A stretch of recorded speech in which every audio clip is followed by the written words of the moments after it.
من الشیطان الرجیم بسم اللہ الرحمن الرحیم آیودو کیا چاہتا ہے احدکم تم میں سے کوئی ایک ان تکونا کہ ہو لاہو اس کے لیے جنت ایک باغ کیا چاہتا ہے تم میں سے کوئی ایک کہ اس کے لیے ایک باغ ہو من نخیل و عناب کھجوروں کا اور انگوروں کا تجری بہتی ہو من تحتها الانہار اس کے نیچے نہریں لاہو اس کے لیے فیہا اس باغ میں من کل ثمرات ہر طرح کے پھل ہوں فاصابہ الکبر پھر اس کو بڑھاپا آ جائے وَلَهُ ذُرِّيَّةٌ اور اس کی اولاد کمزور ہو وَلَهُ اور اس کے لیے ذُرِّيَّةٌ اس کی اولاد ضعفاء کمزور ہو فَأَصَابَهَا پھر پہنچے اس کو اِحْصَارٌ ایک بگولا فِيهِ اس میں نارٌ آگ ہو فَاحْتَرَقَتْ تو وہ سارا کچھ جلا دے كَذَلِكَ اسی طرح يُبَيِّنُ اللَّهُ اللہ تعالیٰ آگاہ کرتا ہے یا واضح کرتا ہے تمہارے لیے لَكُمُ الْآيَاتِ اپنی آیات لَعَلَّكُمْ تَتَفَكَّرُونَ تاکہ تم غور و فکر کرو۔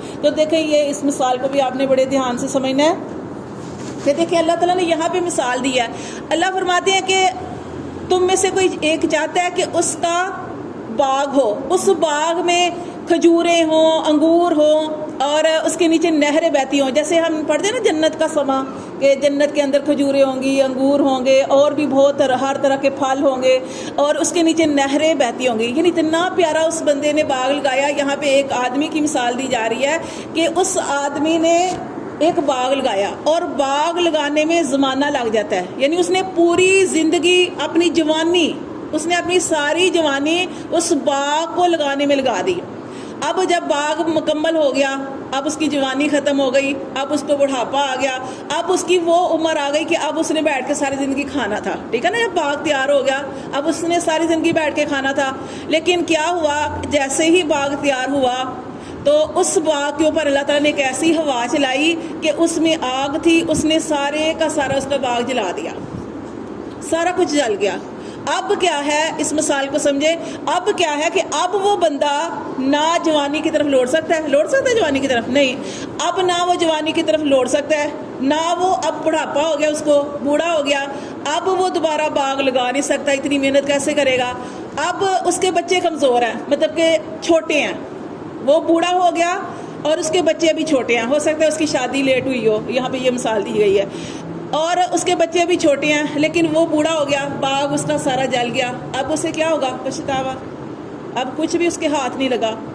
تو یہاں پہ اللہ تعالیٰ نے مثال دی ہے، کس کی مثال دی ہے، اس کی مثال دی ہے کہ وہ لوگ کہ جیسے یہاں پہ نا اس نے باغ لگایا، اس میں کھجور، انار اور بھی ہر طرح کی چیزیں تھیں اس کے اندر، اس باغ کے اندر اور بھی پھل تھے اور اس کے نیچے نہریں بہتی تھی۔ تو یہ اس شخص کی مثال ہے کہ جس نے زندگی میں حج بھی کیے، عمرے بھی کیے، روزے بھی رکھے، زکوٰۃ بھی دی، کسی غریب کی مدد بھی کی، مسجد میں بھی لگایا، ہر طرح کے نیکی کے کام کیے، جیسے نے اس باغ لگایا نا کہ اس کے اندر ہر طرح کے پھل ہیں۔ تو یہ اس کی مثال دی جا رہی ہے کہ ایک ایسے آدمی کی مثال کہ جس نے اپنی زندگی میں بڑی نیکیاں کی، ہر طرح کی نیکیاں کی، لیکن اس کی نیکیاں ضائع کر دی گئی۔ کیسے کہ اس نے اپنی ساری نیکیاں شیطان کے بہکاوے میں آ کے اب لوگوں کے اوپر منو، جیسے ہم نے پیچھے پڑھا منا والعزا، اس نے احسان بھی جتلا دیا، لوگوں کو جس کے اوپر خرچ کیا تھا اسے باتوں کی تکلیف بھی دے دی اور دکھلاوے کے لیے خرچ کیا۔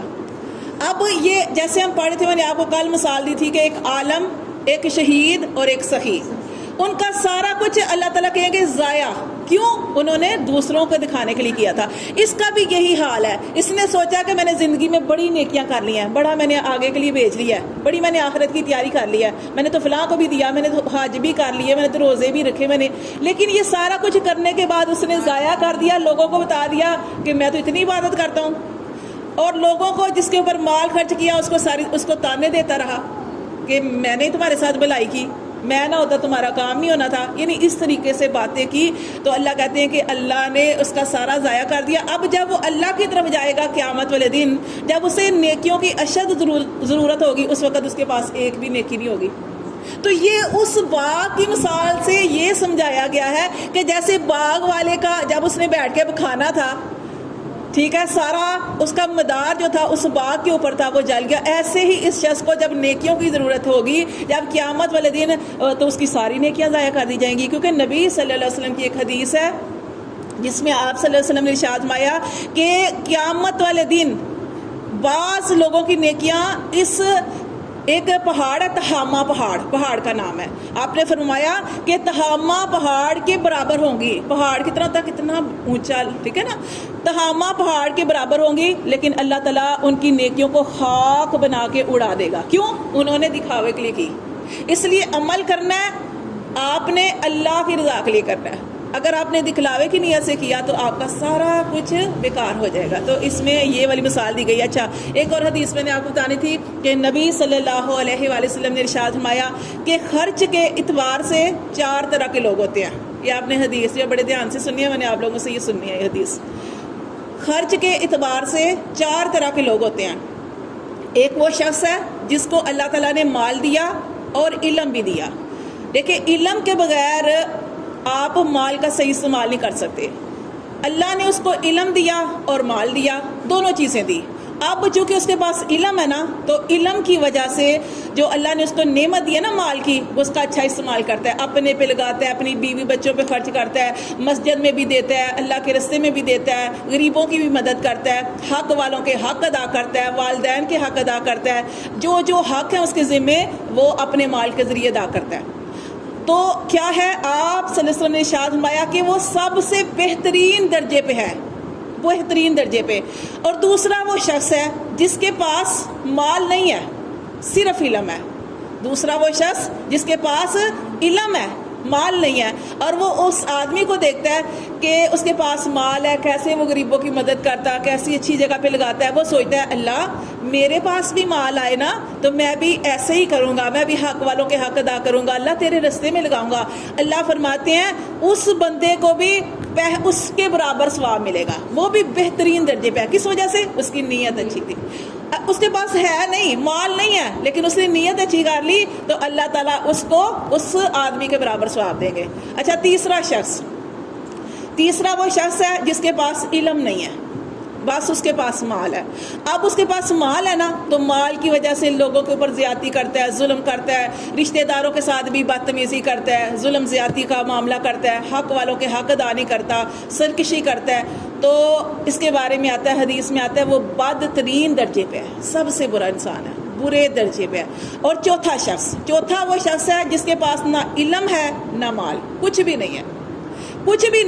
اب وہ کیا کرتا ہے, اب وہ کہتا ہے کہ میرے پاس بھی مال ہو, تو وہ اس تیسرے بندے کو دیکھتا ہے کہ جس کے پاس صرف مال ہے. وہ کہتا ہے میرے پاس بھی مال آئے نا تو میں بھی ایسے ظلم زیادتی کروں, میں بھی یہ کروں وہ کروں, اس طرح کے معاملہ وہ نیت کرتا ہے. اللہ فرماتے ہیں کہ حدیث میں بھی آتا ہے کہ وہ بھی اس تیسرے شخص کی طرح یعنی بدترین درجے پہ ہے. تو اللہ معاف کرے. اللہ تعالیٰ فرماتے ہیں کہ علم حاصل کرو.